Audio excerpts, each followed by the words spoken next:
Hari Om.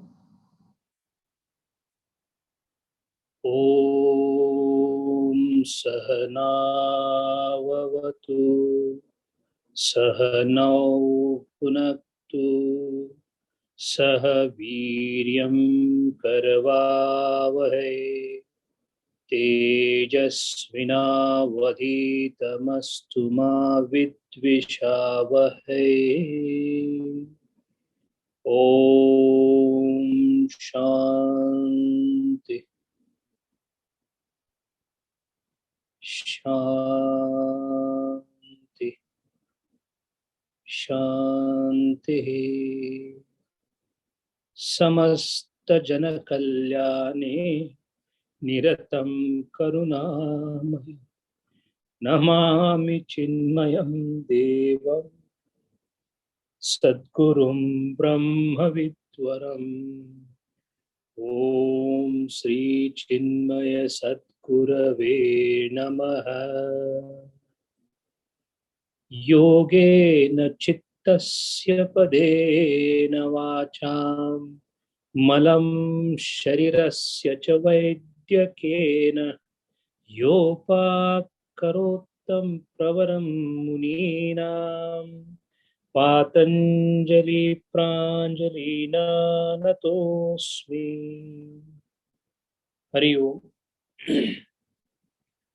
We are in the second sadhana path of Patanjali Yoga Sutra. A very casual observation of our own life tells us there are only three things in this world.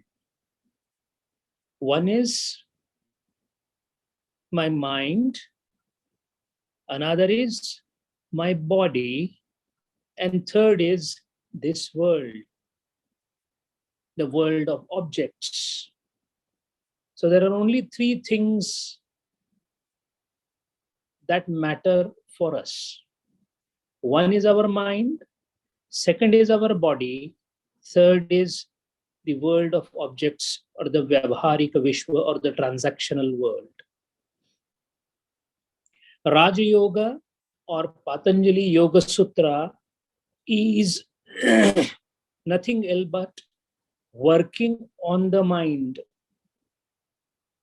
If you are working on the mind, you cannot be working on the body or the world.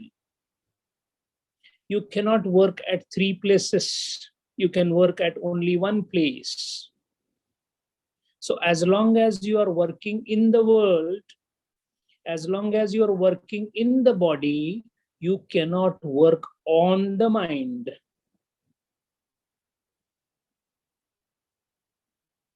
So it goes without saying that if I have to go to the workshop, I have to leave the home. Then only I can reach the workshop. So unless I leave the transactional world or the Vyavharika Vishwa or my body, I cannot work on my mind.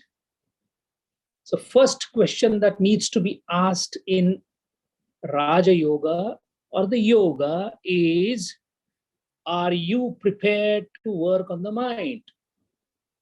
And a yes to that question as an answer will come only when you have stopped working on the body and the world.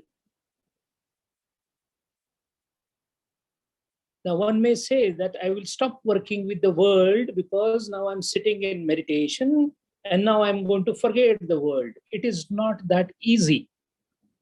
Why it is not easy? Because you cannot forget the world or the outside or the Bahya Vishwa unless you know how to get out of the outer world. Suppose you want to sit for the study and the whole room where you're studying is in chaos. Everything is disturbed. All the books are lying on the floor. The table is not at its proper place. The chair is not at its proper place. The light is not flickering. The winds are blowing. The window panes are making noise. This is not the right atmosphere to study. So what do we do first? We do up the room. We close the windows. We see that they don't make noise. Put the table correctly. Put the chair at its proper place. Put the books at its proper place. See that the enough light is there. See that everything is clean. And then you start your study. So that means you have to undertake setting up the external world in a right manner so that you can forget the external world and focus on the mind. How do you set up the external world? The answer to that is the first two angas of Patanjali Ashtanga. Yama and Niyama are the methodologies of setting the world in order. And mind well, first thing first, if Yama and Niyama are not followed scrupulously as a Mahavrata, then the external world will continue to come to bother you. And mind well, when we think of external world, we think of whatever is being grasped by the five indriyas. But the world that Patanjali Maharaj is referring to is not only the world of objects or subjects outside us, but also the reactions and the responses that are stored in the mind of this external world. Again and again, we have seen that world is nothing else but the creation of mind. It is I, with the help of my mind, I project the world. The world is not the way I presume it to be. So it is nothing else but projection of my mind. And the projection of my mind is nothing else but the vasanas, the samskaras that I have derived while interacting with this world. So if I have to really set the world in order by simply going to a very solitude place in the jungles and I'm going to get into meditation, will never happen, because you have taken care of the external objects. But the samskaras and the vasanas of the external objects that have been brooding in my mind, not only in this birth, but my previous birth, need to be tackled effectively by one's own effort. That is where the word yatata comes. A yogi is one who is continuously endeavoring, putting efforts. Putting efforts is yata. And such a mind is called yatamana. And such a person is called yati. So the one who is constantly striving hard to drive away the erroneous impressions in the mind called samskara, which have arisen because of the previous interaction with this world, with the help of mind, is the one who is trying to keep the world in order by following the yama and the niyama. As you can see in yama niyama, all the yamas are the steps to stop the further disturbance in the world. Suppose there is a person who is continuously putting the clay in the water and it is becoming muddy, and you want a clean water. The first thing you do is stop adding the new clay in the water, and then second is start clearing the mud off the dirt.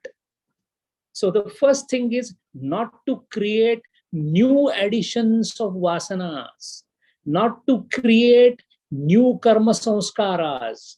And that is where the yamas come into the picture.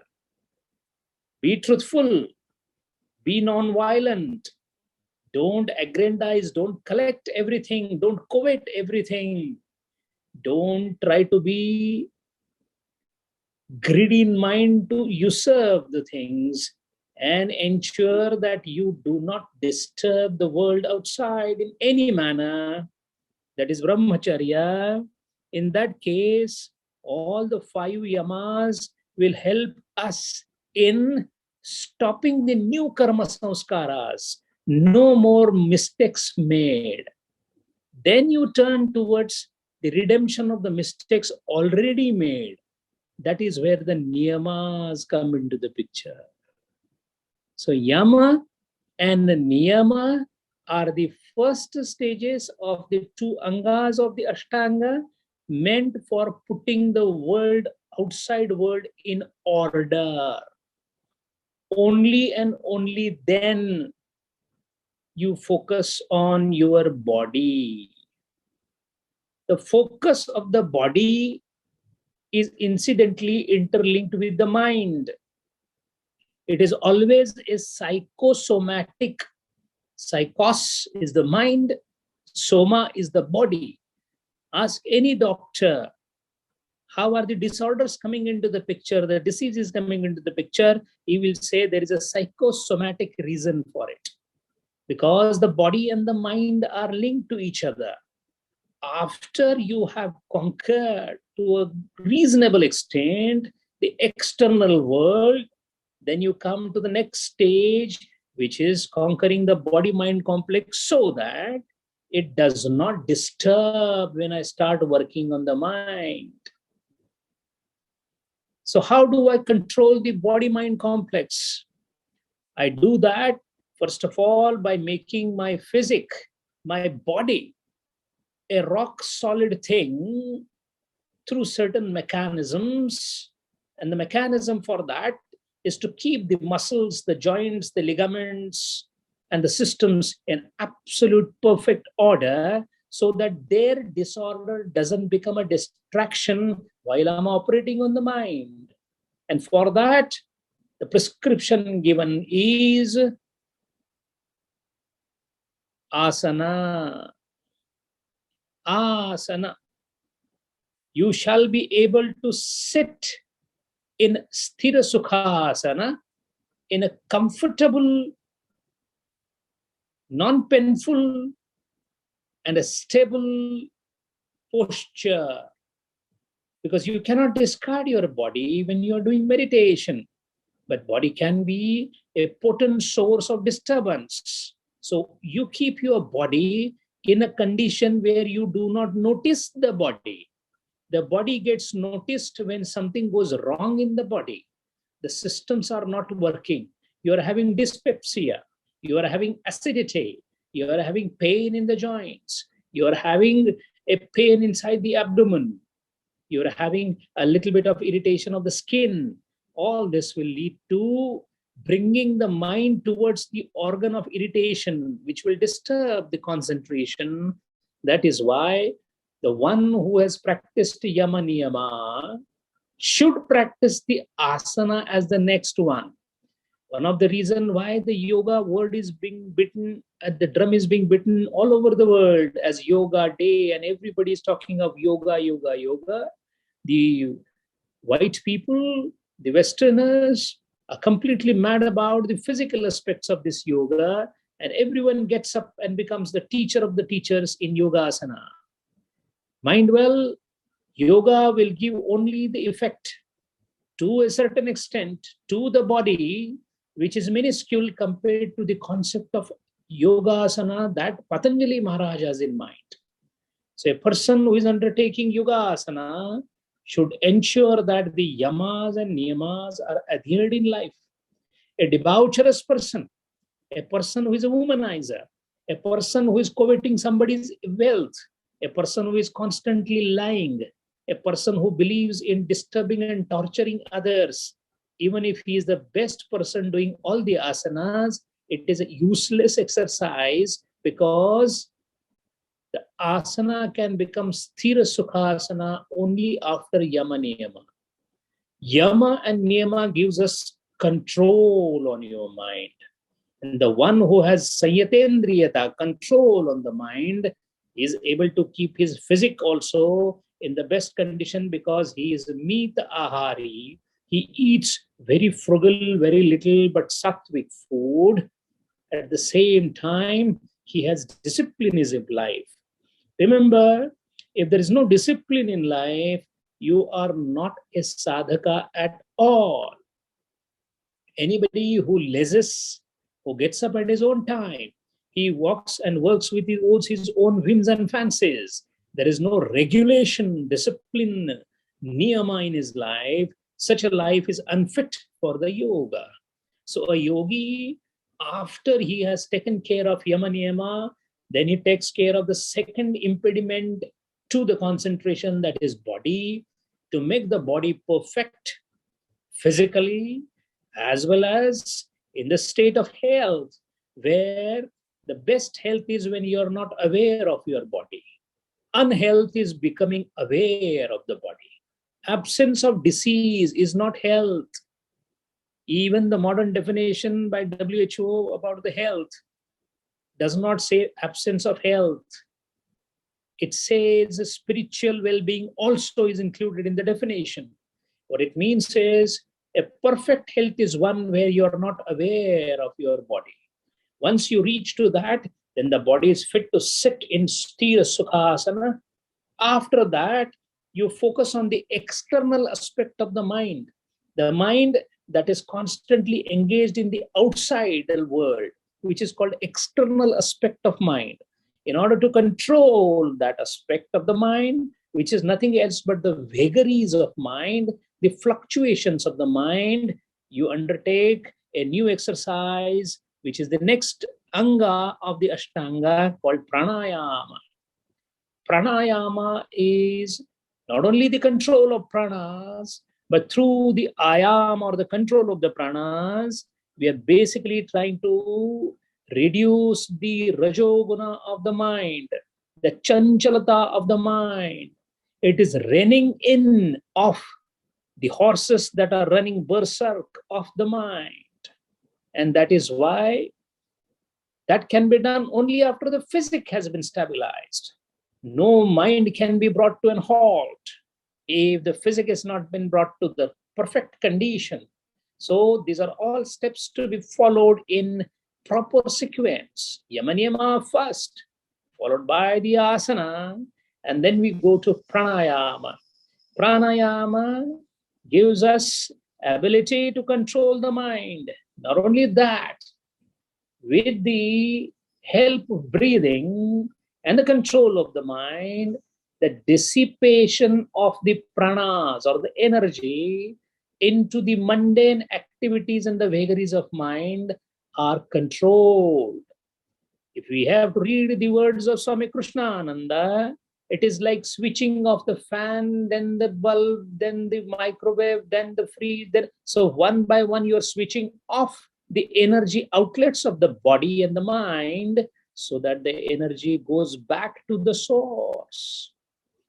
When the energy goes back to the source, there is a surge of energy. This surge of energy is felt by the yogi. That is why a yogi who is doing proper kind of pranayama, even a layman, when he does little bit of Kapalabhati or the deep breathing or the Anulom Vilom, suddenly feels charged. This charging is nothing else but the cosmic energy of the prana coming back into the body and getting accumulated in the form of potential energy. Kinetizing the potential energy in the wrong channels is the reason of all our ills. And the very purpose of yoga is to conserve the energy dissipation, which is the prana dissipation, and bring back the pranas to a standstill from the activities that it is undertaking. And such an accumulated prana, which has enormous force, is then very carefully directed towards the Sahasrara chakra. This directing the pranas is possible only when dissipation is stopped and it is collected at a central place. The central place where the pranas are collected is at Muladhara chakra. When pranas are not being utilized, the apana vayu and the prana vayu, they collide with each other at the level of Manipura chakra or the Nabhisthana, and then like the waves of ocean, a yogi feels, even he sees this energy galloring at the level of Nabhisthana. Then he directs it to the Muladhara, and then the changes in the body and the mind and the super psychological structure of the yogi starts. The yogi's flight to higher level of consciousness begins with that.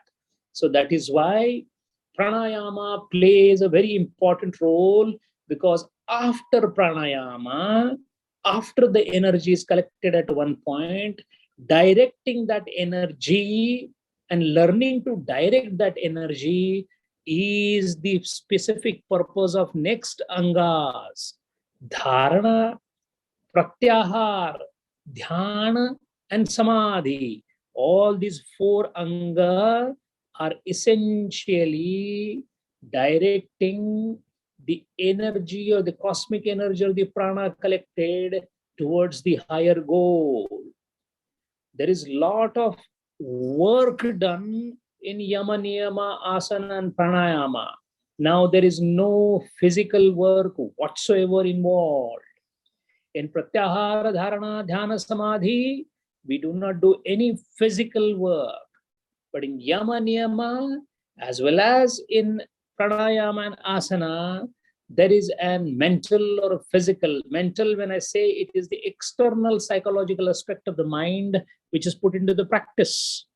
Now, the next four angas are nothing else but the deeper aspect of mind, which is basically the subconscious aspect of the mind being put into the practice for directing the pranas in a particular manner. It is actually a victory on the pranas. The pranas are manipulated by the yogi. In fact, as he starts manipulating, he is able to actually perceive and see the pranamaya kosha. He is able to know where the pranas are moving. Right now, we are only aware of maybe a little pain near the heart, maybe a pain in the abdomen. So we vaguely get an idea that there is a pain at this particular point inside, but we can't see the inside. We can't visualize our stomach. We can't visualize our intestines working. But this is a physical thing.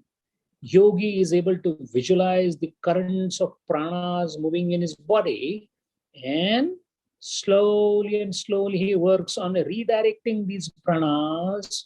As he does that, he moves towards the higher and the higher level. So that is why in pranayama, which is a very important constituent between yama, niyama, asana, and pranayama, is the bridge or the joining point or the catapulting place or the place where you spring dive into the higher stage. In pranayama, we saw the breath is the one, the shwasa prashwasa is the one that is under work.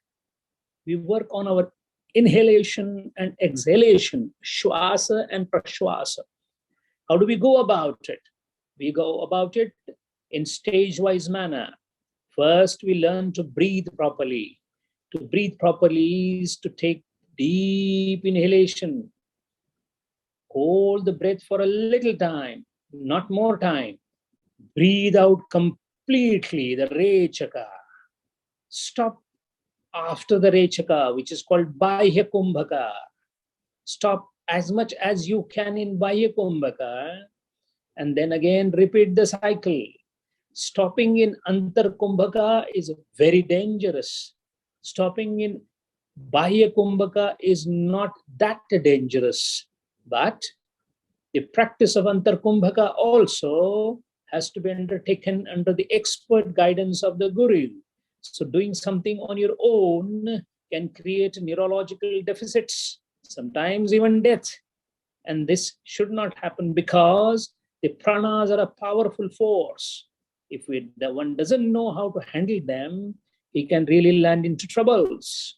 So in breathing, in pranayama, in the beginning, we do deep breathing.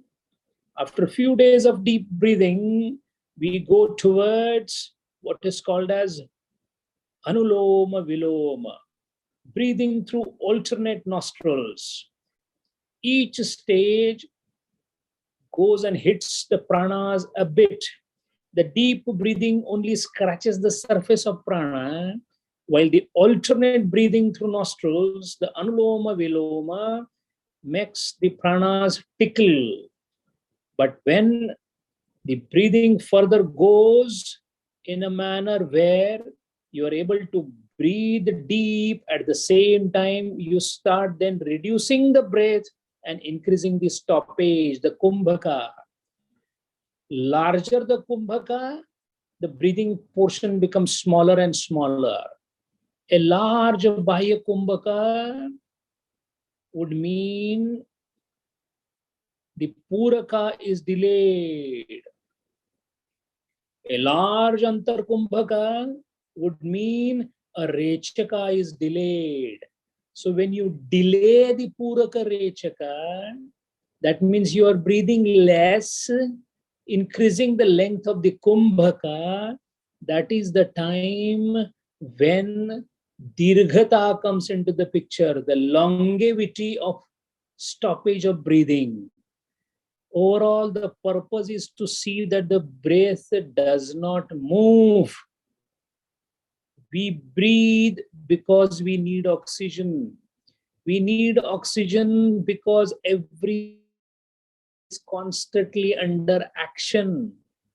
A person who is too much involved into working, like running or shouting or angry, his oxygen requirement is more, because when you are angry, the brain, the muscles, the heart, the respiration, everything is working fast.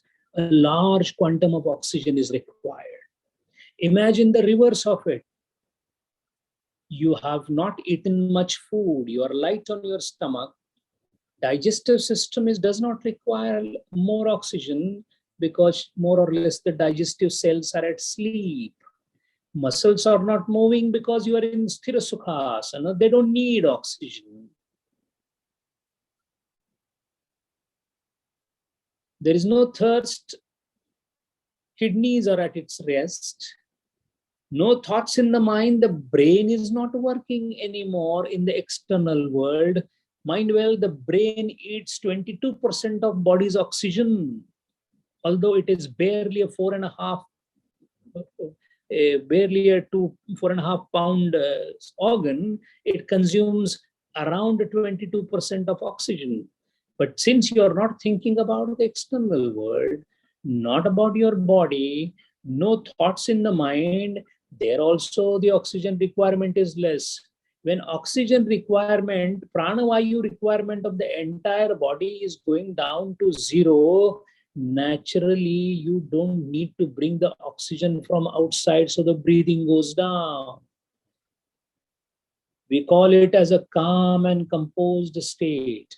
But what yogi is trying to do is complete suspension of breathing means complete suspension of bodily activities. And it may sound as an exaggeration, but yogi is able to suspend the bodily activities to a large extent. With the existing water in the body, body manages its functioning. And that is how, with practice of dirgha, prolonged respiration, and sukshma. Sukshma is light breathing. It's no more forced from the body. It is a smooth flow of air going out, stopping for some time, coming back into the lungs. Once this rhythm of sukshma and dirgha is set up, it sets up the land for the next movement. And the next movement is called Bahyantara Vishayakshepi Chaturtaha. Patanjali Maharaj says the fourth pranayama then starts. Puraka, first pranayama, Rechaka, second pranayama, Kumbhaka, third pranayama. Which Kumbhaka? Sahita Kumbhaka. What is Sahita Kumbhaka? You breathe out, Rechaka, and stop. It is called Rechaka Sahita Kumbhaka. You breathe in and stop. It is called Puraka Sahita Kumbhaka. That means when you stop your breathing at the end of inhalation or exhalation, you are taking support of inhalation, exhalation to stop. So it is called Sahita, accompanied by. Stopping externally, Bahya Kumbhaka associated with Rechaka. Antar Kumbhaka associated with Puraka. So these are called Sahita Kumbhaka. So Puraka, that is breathing in, breathing out, Rechaka, and stopping, Sahita Kumbhaka. These are the three Kumbhakas practiced for a long time till each of them become Dirgha and Sukshma. Once you are able to breathe longer, breathe in longer, stop at the end of breathing or end of breathe out for a longer period, you are now ready to take the plunge into the fourth pranayama, Puraka, Kumbhaka, Rechaka being the three first. The fourth one is called Kevala Kumbhaka. Now, what is the difference between Kevala Kumbhaka and Sahita Kumbhaka? Whenever the Puraka and Rechaka are present and Kumbhaka is done, so you breathe out and stop. So breathe out, Rechaka, and stop it together is Sahita Kumbhaka. But remember or imagine a situation in which you are not having Puraka as well as Rechaka. You are neither breathing in nor breathing out. Then what is happening? It is Kumbhaka everywhere. You have just suspended your breathing. No more movement of the chest. No breath is coming in. No breath is going out. So it is stoppage, stoppage, and stoppage. So right now the stoppage would be a spontaneous thing where breathing gets suspended. No Puraka, no Rechaka, only Kumbhaka is called Kevala Kumbhaka. So that means one by one, stage-wise, the yogi conquers different lands. First is a land of deep breathing, good Puraka, good Rechaka, a little bit of Kumbhaka.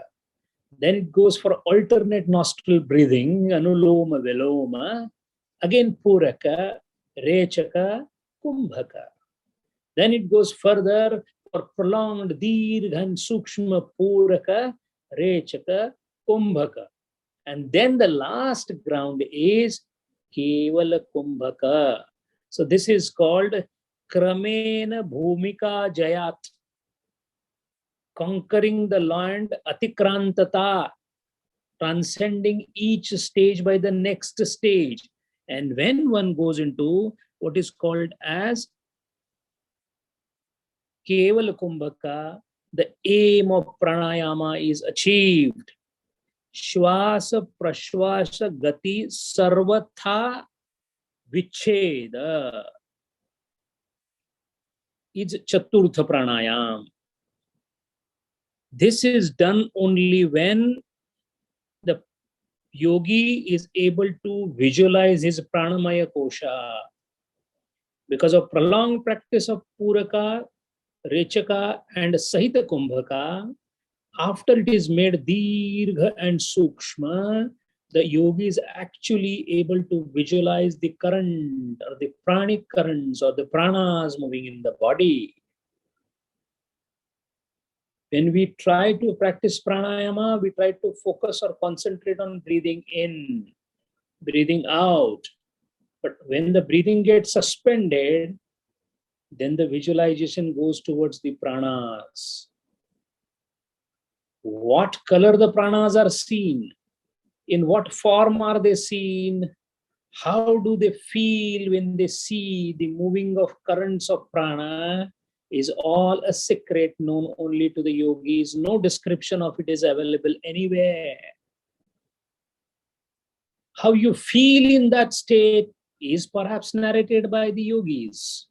But what you actually see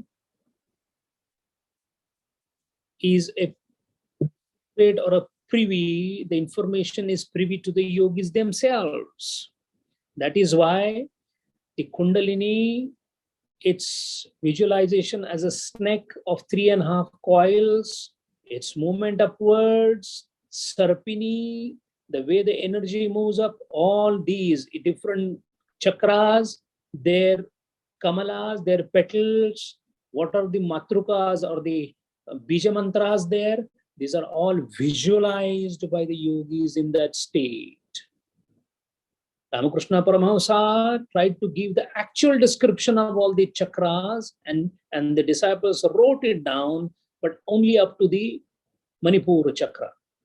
Moment he went to Anahata chakra, he was not able to speak.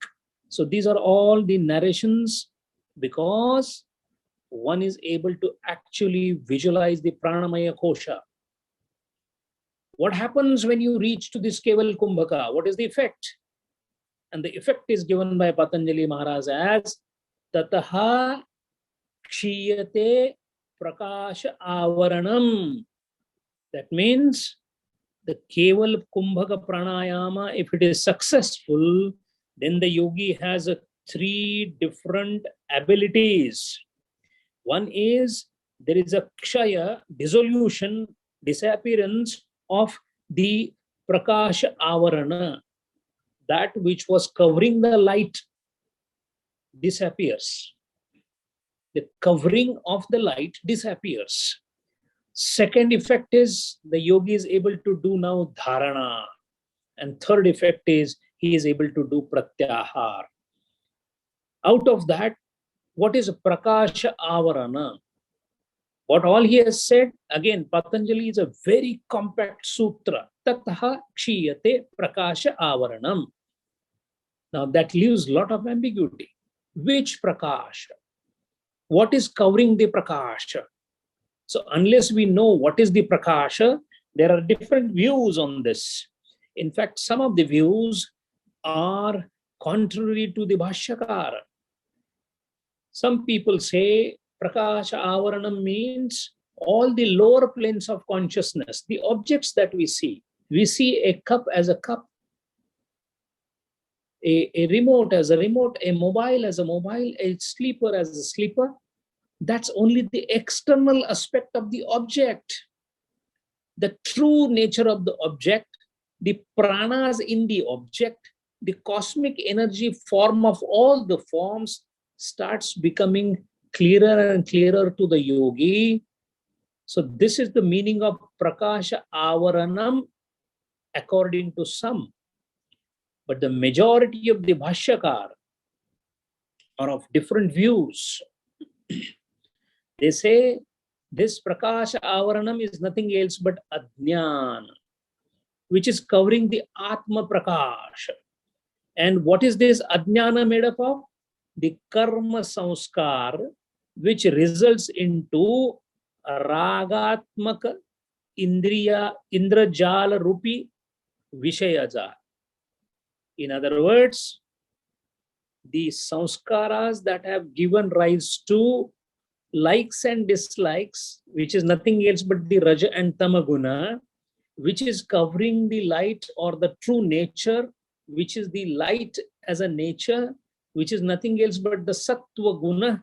So that Sattva Guna constantly emanating from the Atman, which is presently covered by the Rajatama, which is nothing else but the Karma Sanskara, which is Ragatmaka, Indriya Jala Rupi, Vishaya Jala Rupatmak, becomes weak or disappears. Because of this, pranayama has been called as the best instrument to do chitta shuddhi. A yogi does his chitta shuddhi through pranayama. A karma yogi does his chitta shuddhi by learning the karma properly and doing and performing the karmas properly. So he performs the karmas in a manner that each karma purifies him. A yogi does not do karma at all. He purifies his chitta simply by doing pranayama. A bhakta does his chitta shuddhi by loving everyone. A jnani does his chitta shuddhi by doing atma anatma vivek. Everything in this world is ephemeral, transient. So there is no point in being attached to it, being away from it. No likes, no dislikes. Dvandvatit. That is Sankhya or Jnana Yogi's approach.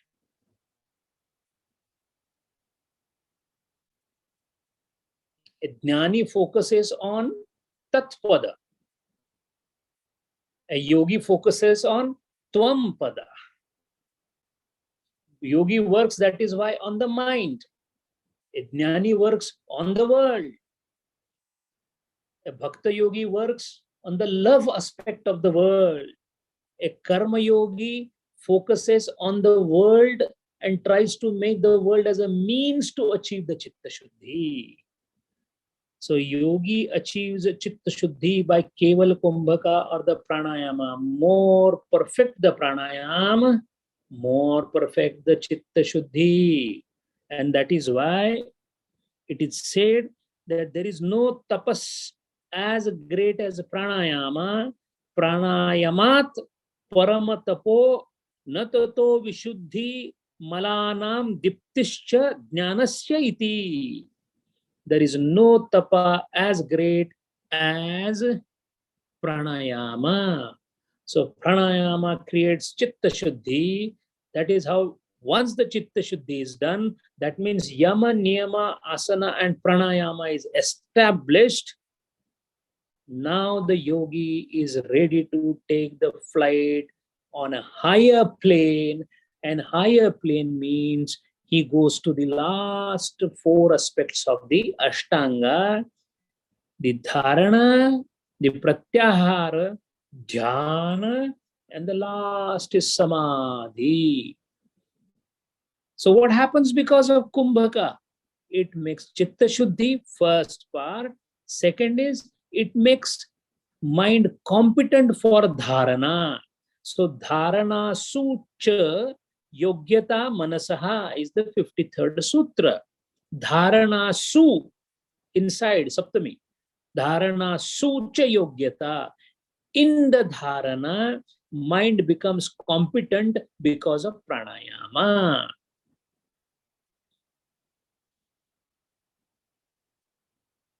Pranayama prepares mind to hold mental images with sharpness and vividness.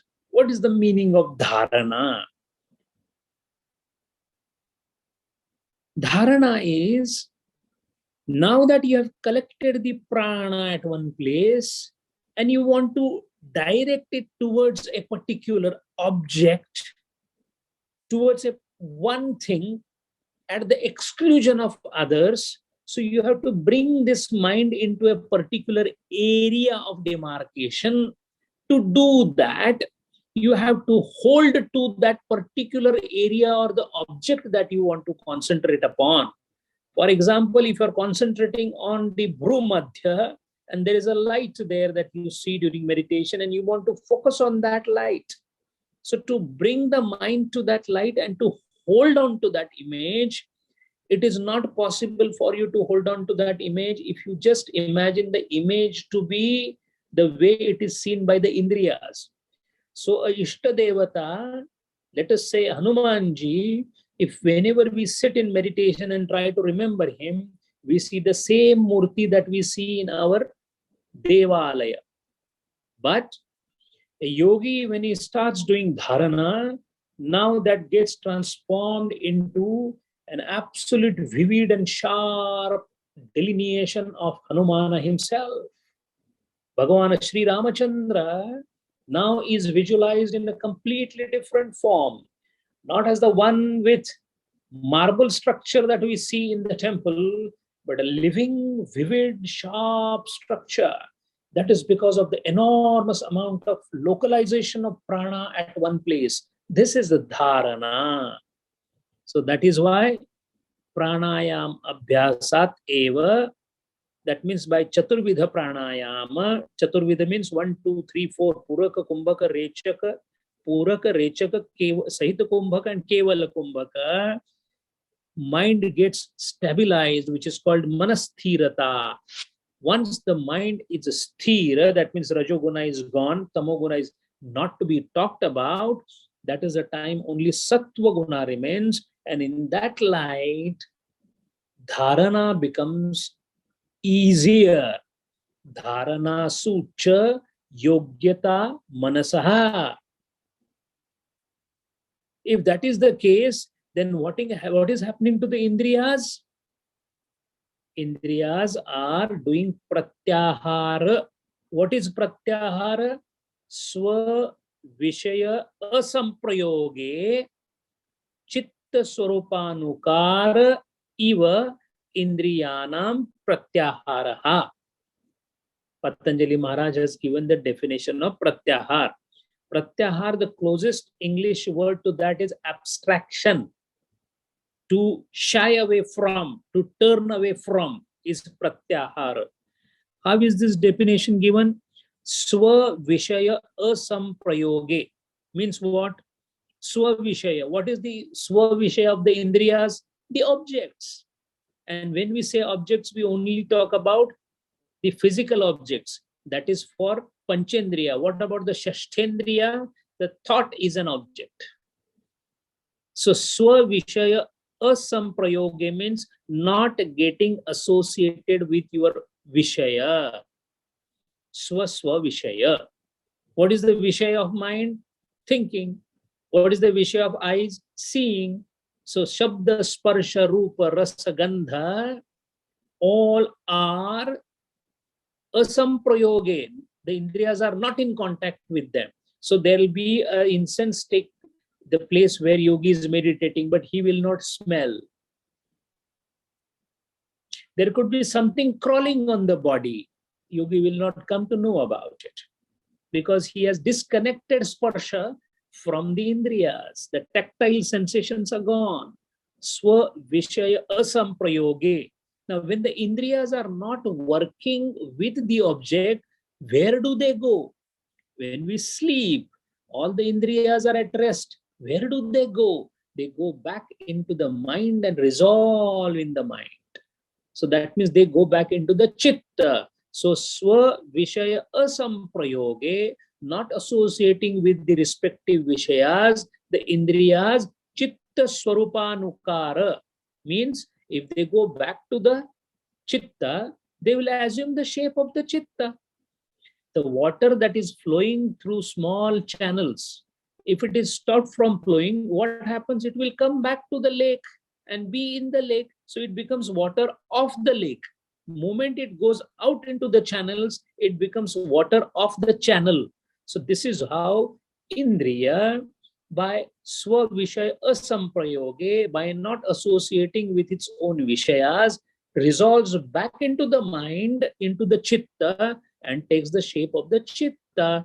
This is called pratyahara. Pratyahar, pratyahara. That means whatever is the ahara, avruti is to consume. Indriyas consume the objects. So that has been opposed. When indriyas are not consuming their own self objects, svavishaya, then they go back into the chitta and become chittanukara, same as chitta itself. That means indriya stops their sannikarsha. Sannikarsha is association or contact with the objects. And then they flow inside the chitta, which is chitta anukarana. And such a chitta, if it is contained and calm and stabilized, naturally the indriyas are also stabilized.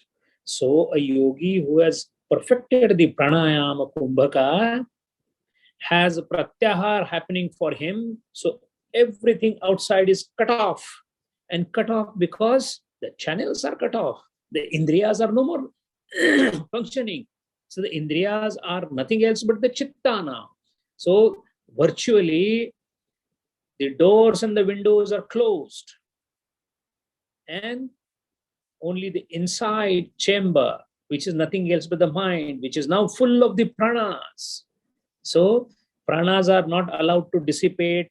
Pranayama is pulling back all the pranas dissipation into one place. So that one place is mind. The whole pranas are brought back into the body. The indriyas are cut off because of pratyahara. And to deploy this particular prana, an object or an area or a kshetra or an area is selected. That is the process. That is the procedure of dharana. So you pratyahara is to bring back indriyas into chitta. Pranayama does collection of prana at one place and employing this prana into one object or one area is dharana. So yama niyama do not create new samskaras. The world becomes a proper place. Disorderly place becomes an orderly place by yama niyama. Then asana takes care of the body. Pranayama takes care of the body and the mind by pulling back the dissipated energy at one point. Pratyahara ensures that this energy now doesn't go outside. And dharana then employs this particular pranic energy or the cosmic energy on a particular object. See how yogi step by step through Ashtanga Yoga is reaching, moving towards Samadhi. Even till this point, dhyana or the meditation is still away. Samadhi is still further away. These are all preparatory stages for dhyana and samadhi. Now we know the place where dhyana happens. And what about us? Any Tom, Dick and Harry gets up and sits in meditation. I was doing meditation for 1 hour. There cannot be as ridiculous statement as this. This is because one has not understood what dhyana is, what meditation is.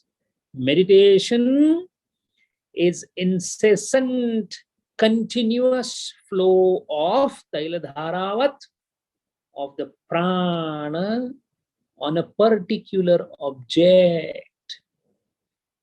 Dharana gives the focus of that pranic light on an area.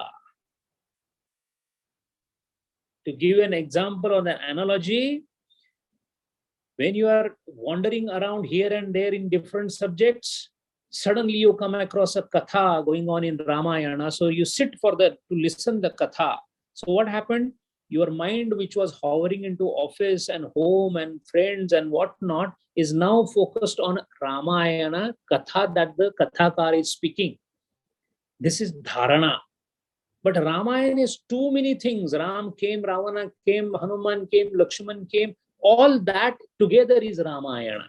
So dharana is like focusing on the Ramayana. In that Ramayana, when we focus on Rama, Bhagavan Sri Ramachandra alone, that is a dhyanam. Dharana is to employ all the collective cosmic energy through ekagrata on a particular area. Dhyana is on a particular object or the subject. That means it is finer. And then through dhyanam, we reach a stage where the object dissolves and nothing remains. That is samadhi. So that is how the chakra or the progression goes. So swavishaye samprayoge chitta swarupanukara iva indriyanam pratyaharaha. Now, the example given by the Bhashyakar for the pratyahara, dharana, is of the honeybees. Honeybees have a queen bee. It is called Madhukara Raj, the queen bee, the main bee, the king bee also it is called. What about the other bees? What do? They simply fly behind the queen bee and sit behind the queen bee. Whatever queen bee does, they just go behind and sit. They do same thing what the queen bee does. This is called a dharana. That queen bee is the object that you are meditating upon. And all other thoughts come and sit behind that thought. That means all thoughts become only one directional thought, one thought, single thought of that particular object under consideration. And the object can be anything from a broken iron rod to a cat that is moving around can be an object of meditation. Swami Shivananda, the disciple of Ramakrishna, was so high and adept in meditation that for him, sitting on the bed, looking at the bed, he used to go into samadhi. So in order to distract himself so that he constantly should not remain in union with absolute, he used to put a lot of things on his bed. A book will be there, a pencil will be there, something will be there, some coins will be there. All this was there. It was all scattered on the bed. And the Shishya used to ask him, Maharaj, you are such a disciplined person. Why you are scattering this everywhere? He says, when I see different objects, at least I am able to bring down my mind. Otherwise, it constantly remains in samadhi. That means every object can be an object of meditation to move up into these higher realms of consciousness. And that is why dharana and pratyahar needs to be understood in proper perspective. In any case, we are going to study dharana again. But this is just a glimpse of what dharana is. Pratyahar, definition given by Vivekananda Maharaj, is altogether different. Vivekananda Maharaj says, Indriyas are not at all having any existence. He says, Indriyas are nothing else but separate state of mind. See how important this statement is. Indriya is nothing but separate state of mind. Outside things call out for the form. So when we see a book, it is not that the book is there, so we see a book. The book is already there in the mind. That outside thing is calling out the book form from the mind. He's calling Indriya as extension of mind itself, the separate state of mind. So Indriya is nothing else but mind, according to him. So how is then Indriya grasping their respective things? I is not an Indriya. I is nothing else but the extension of mind, which when looks at the book, recalls the book in the mind, and that's how we call that particular shape as book. So Indriyas are a separate state of mind. Outside things call out for a form which is there in the mind. To restrain mind from taking these forms is pratyahara. How beautiful and how different the definition of a yogi, of a higher excellence. He says, there is nothing existing anywhere. It is my mind makes it exist. This in Western philosophy is called idealism, not realism. Realism is book is real and I am saying it. And idealism is book is not real. Book idea is here and I happen to give name to that shape as book, idealism. Swami Vivekananda is a believer of idealism. So when the mind extends itself as organ or indriya and puts its own ideas into the objects around, we become aware of the objects. When we stop extending our mind through the indriyas to get these different object forms, it is called pratyahara according to it.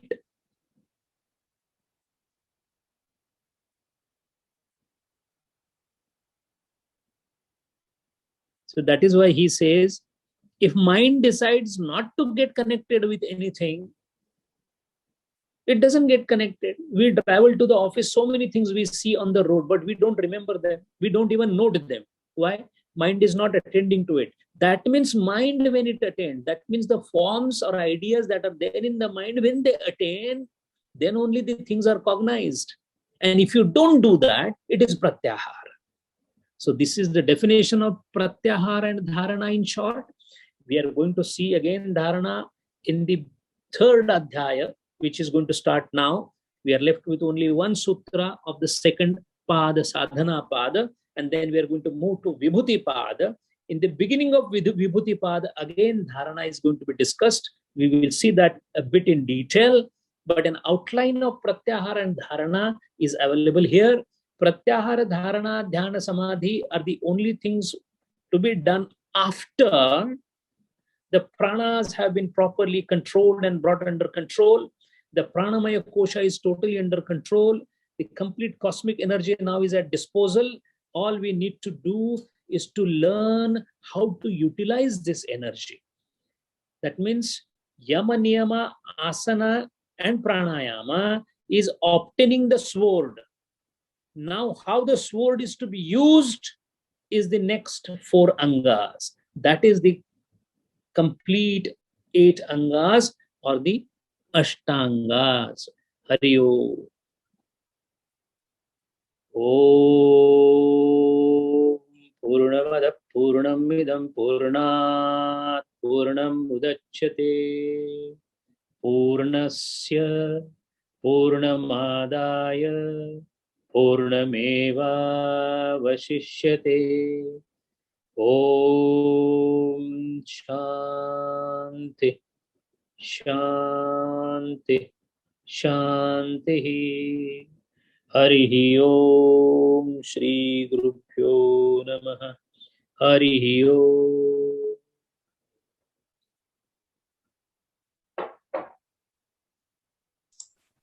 Hari Om, Sanjay ji. We'll wait for questions. Hari Om, Sanjay ji, I have a small clarification. One is this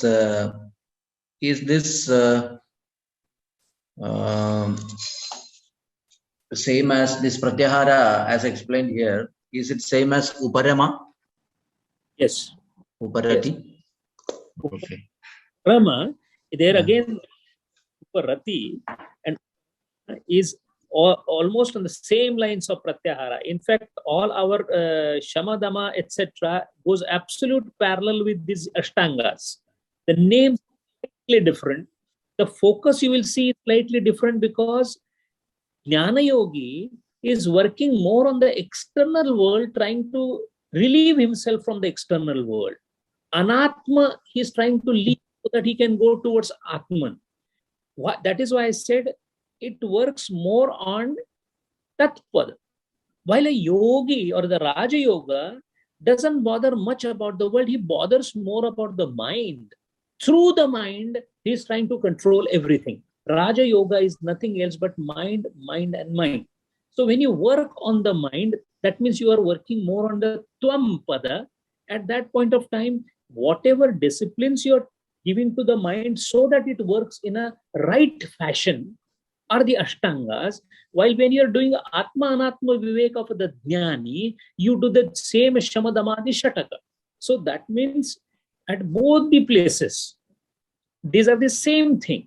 Now there you will find sannyasa coming, mumukshatata coming. There mumukshatata is burning desire to get my freed from it. The shama and dhamma, which both are talking about control of mind as well as control of indriyas, they, although the words are different, go almost in. Hari Om. And one more is about this 51st sutra, where it is said the Bhagya Abhyantara Vishaya Akshepi. That Akshepi word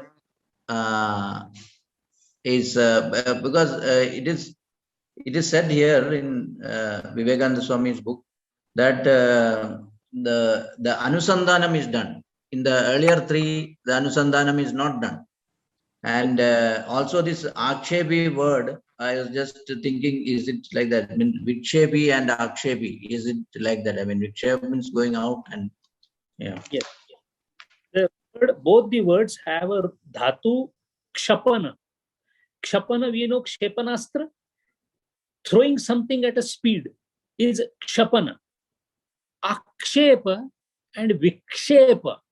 Visheshena kshiptati iti vikshepaha. That means when you are specifically attracted towards a particular thing and then you are moving in that direction, it is vikshepa, which is the rajoguna. Akshepa is when you throw away in a continuous fashion. Throw away means you leave one thing and go to the other thing is akshepa. When we say, I object, Your Honor, that means I'm taking akshepa. What you say, I don't agree. I want to say something else. Here what happens is, bahya antara. What is bahyantara? Bahyantara means bahya pranayama, antar pranayama, akshepi, that which transcends the bahya pranayama and antar pranayama is a chaturtha. That is the meaning of the sutra. Bahya pranayama is sahita bahya kumbhaka. Antar pranayama is a sahita antar kumbhaka. Both are transcended atikranta. That is akshepi by the fourth one, chaturtha. That is why the keval kumbhaka word also is not used by Patanjali Maharaj. Patanjali Maharaj is so cryptical that he has not even used the word puraka, kumbhaka, rechaka anywhere, but it meant that because of the help of Bhashyakara, we come to know that. He says only first, second, third, and fourth, whatever name you give it to him. So for understanding purpose, Puraka, Rechaka, Sahita Kumbhaka, and Keval Kumbhaka, 4 are designed, of which, while explaining, Dirgha and Sukshma has already been explained in 50th Sutra. Now he is coming to Sahita Kumbhaka and Keval Kumbhaka differentiation. In order to differentiate that, what is the fourth one or the Keval Kumbhaka? That which has transcended Bahya and Antara Vishayi. Bahya and Antar Vishayi, Bahya Kumbhaka Sahita, Antar Kumbhaka Sahita, Akshepi, transcending that is Chaturtha. That is the meaning. Hari.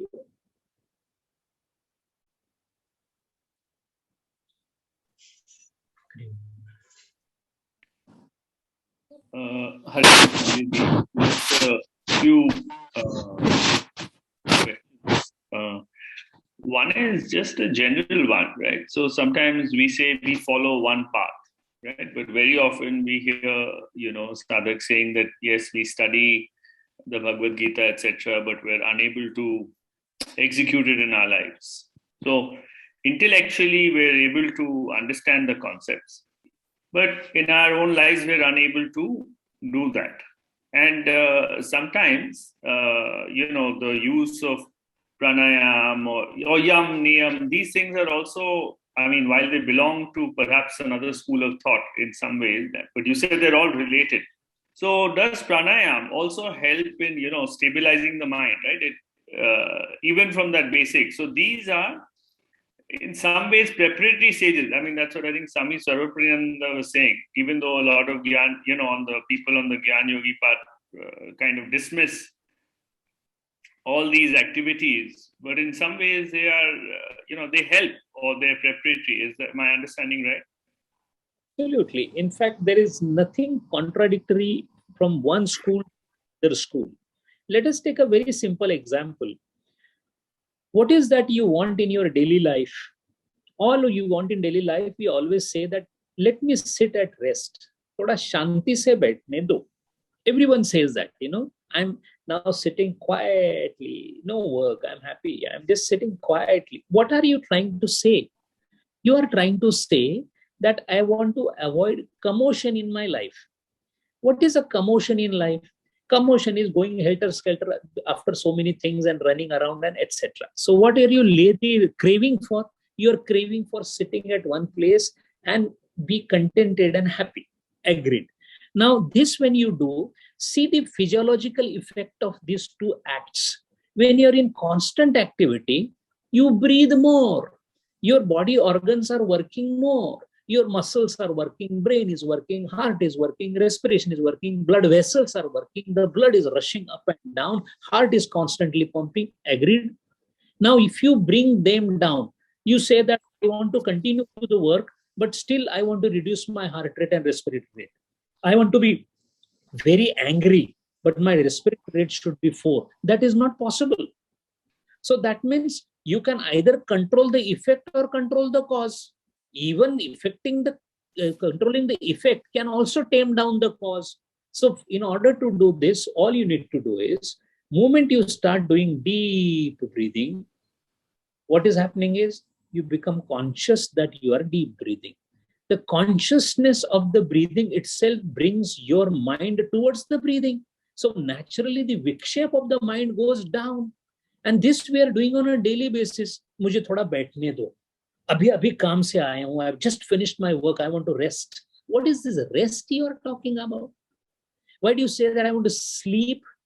We are all craving for stopping the dissipation of energy, which is prana, on so many things outside. Now, it is essential or non-essential, that is a circumstantial thing. 5,000 years back, we were not going to the office. So it is our own creation that we have created. Now we have complicated the world by ourselves and we are a part of it. And then we say, you have to, how can you not? A sannyasi says, hell with all this. I will go on my own. I don't need anybody, because all I need is little bit of water and little bit of food. For that, I will not do so much of activity. But again, that depends on your prarabdha, your karma sanskar, your desire, your vasana. You wanted to live, you wanted to marry, you wanted to enjoy women, you wanted to enjoy the wealth. That is why you are here. Now we have to extricate ourselves from that. For that, we employ all the techniques. In the morning walk, you are going and sitting in the garden. No harm in breathing deep. Whenever you become aware that I should breathe, for example, while driving, that is the best time you can breathe, take deep breath. Actually, that time the mind is hovering with so many thoughts. Instead of that, keep driving. As it is, driving is a mechanical act. The indriyas are tuned to react immediately. So this could be good time to breathe. When you're in the office, you're not constantly working. This is a good time to breathe. After the food, you are sitting at one place, good time to breathe. You're about to go to bed, but you're still feeling fresh about 10-15 minutes. You can still breathe. But what do we do? In that 10-15 minutes, I will switch on the TV. One country lost some match of cricket with somebody else, and I'm completely unhappy about it. The opener shouldn't have done that. The bowler shouldn't have done that, sir. That game is over. What it has left to you is Rajoguna only in you. You have become kshipta. Your respiration has increased. So you went away from yoga. That is how they say it is not, you're not at a fault while eating the things. But while eating, if you're selective, it doesn't affect your body. Similarly, in this world, you can definitely enjoy entertainment, but keep them at their respective places. The match is over, the mind should be out of it. It doesn't happen that whole day, next day, with your friends, you are discussing it. That means you are again and again bringing mind into that. So all these pranayama, etc., are practicable, can be practiced, may not be qualitatively as superior, but can be done. A jnana yogi did not do pranayama. Never happens, sir. A jnana yogi, when he goes into meditation, he's automatically doing the same thing what a yogi does while breathing. Approaches are different. Destination is one. Kabira kuआं एक है, पानी भरे अनेक. Kabira कुआं एक है, पानी भरे अनेक. भांडे में ही भेद है, पानी सब में एक. Hariom.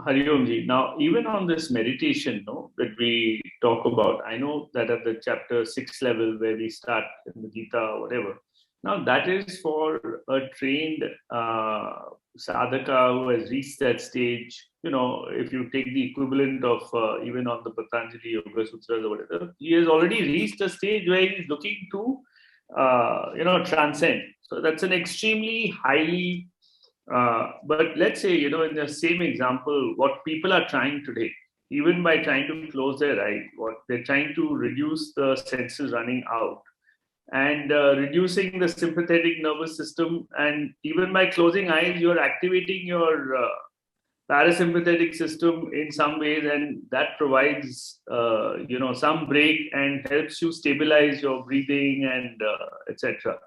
So those activities are helpful in a way, they may not. I think the terminology is wrong. I mean, what is your view on this? Yes, there is a difference in this. See, what happens is we are reading Patanjali Yoga Sutra. So what we are doing is we are trying to read the curriculum and syllabus of PhD. Unfortunately, we are in the second standard. That is not Patanjali Maharaj's fault. But does that mean it is a waste? It is not.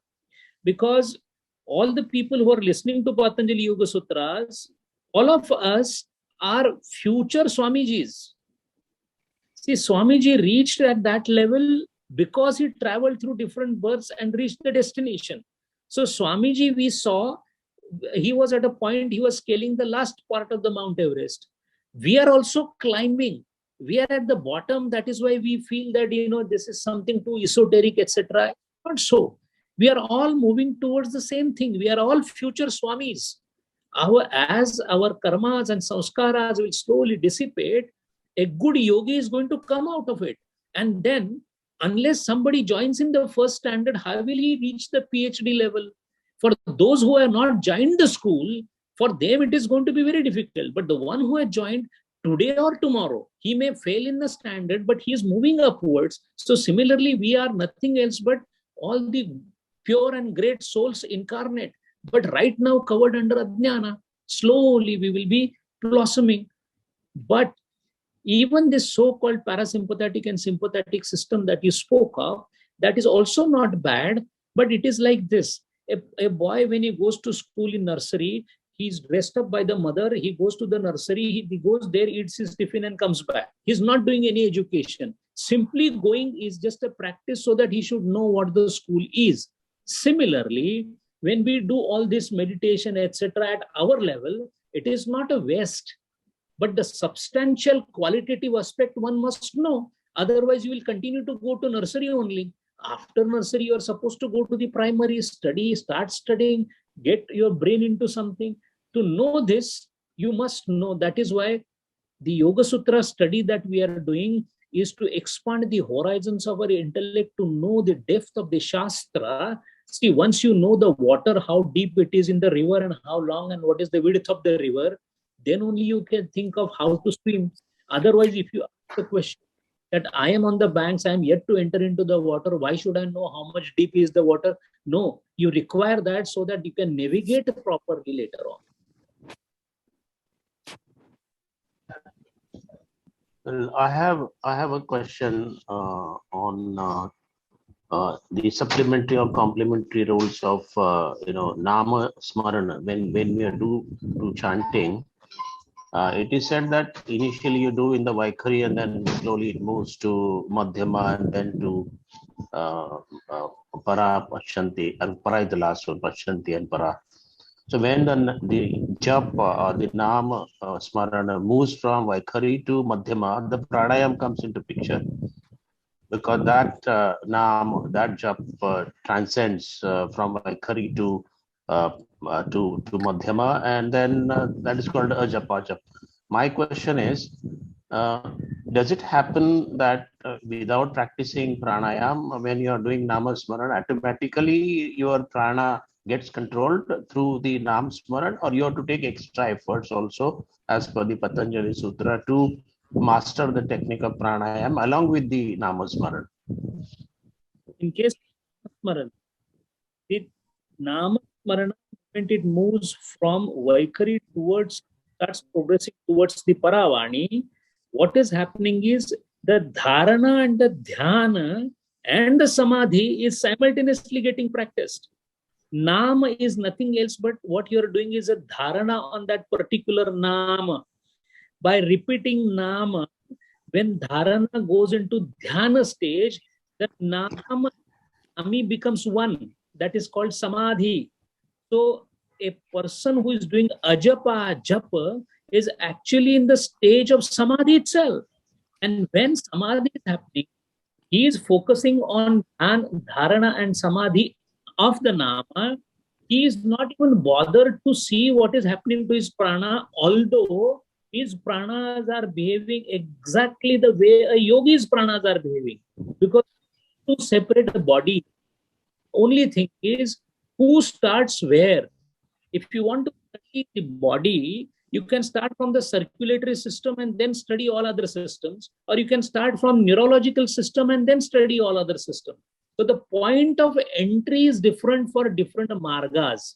A namasmarana or bhakti yoga starts from 9 different dwar, Navavidha Bhakti. So he starts from that gate. But ultimately, while reaching to the destination, he does undergo all the changes that the yogi goes, but he's not aware of it, nor is he bothered about it. For example, a Bhakta yogi, if you see Srimad Bhagavatam, and even if you see the Pancharatra scriptures, it is said, they say to Bhagavanta, that Bhagavanta, if you give me mukti, I will be angry with you, because I'm not interested in that mukti and all that. Just leave it aside. I just want to be in close association with you under the purest possible love. So they even discard the mukti. And that is why a jnani also keeps clamoring for bhakti, and every jnani is a bhakta, every bhakta is a jnani, every jnani and a bhakta is a yogi, every yogi is a bhakta. Now yogi's bhakta is a bhajanti. What bhajanti? Is trying to see his pranas as Ishta Devata. There you are trying to, because again yogi is trying to focus on what? An object. But yogi says, give me any object. A bhakta says, give me my Vithala as my object. Everything is same. The names, the narrations, the progression and the process are different. Maktabe surur same hai. Every destination is same. While the journey, each journey has its own pros and cons. And each journey has its own enjoyments and surprises. Otherwise, it is all same. So to say that a bhakta is not aware of this prana and all that, yes, he's not even aware, he's not even bothered. To say that a yogi is not aware of the prema aspect, the shakti, it's wrong. In fact, when a yogi goes into samadhi, he feels prema for entire consciousness. A jnani becomes consciousness par excellence and then terminates himself into nothing else but prema. So these are all intermingling things. Hari Om. Sanjay ji, if we have no questions, we can close it for today. But just want to, if it's not a problem. Yes. So can I ask one? Yeah, please. Sanjay ji, just something on the technical side, which you had mentioned. So initially we are, harnessing the prana so we can start the Udghatan process, right? Which is moving it up from the Muladhara. And then you mentioned at Manipura that the Purak and Rechak clash. You mentioned that.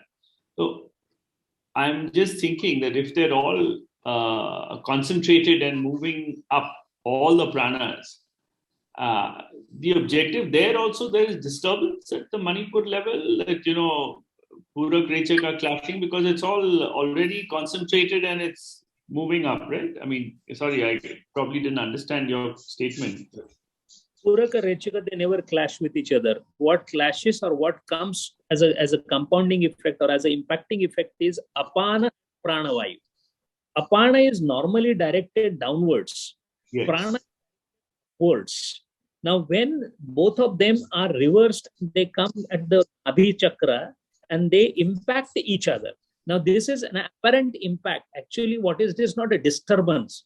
What is happening is pranas are redirected. In the process of redirection, when they come, imagine the circulatory system of the body.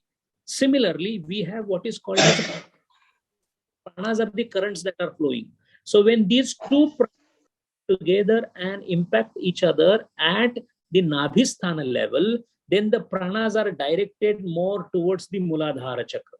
This is a process by which how it moves. Normal apana is going downwards. Now it starts going upwards. Upwards it meets the prana. Moment it meets the prana, there is an impact, because of which then it starts flowing towards the Muladhara. And that is where then slowly the trickle of the prana starts coming and becomes a major force. That force then gives a what is called as a jolt, that is Udghatya. Udghat is in Tivra Pranayama. It is a higher stage of Pranayama. With that Udghatya, then the energy is able to enter into the Vajranadi or the Sushumna Nadi. Hari. Hari Om. Thank you. Hari Om Sanjay.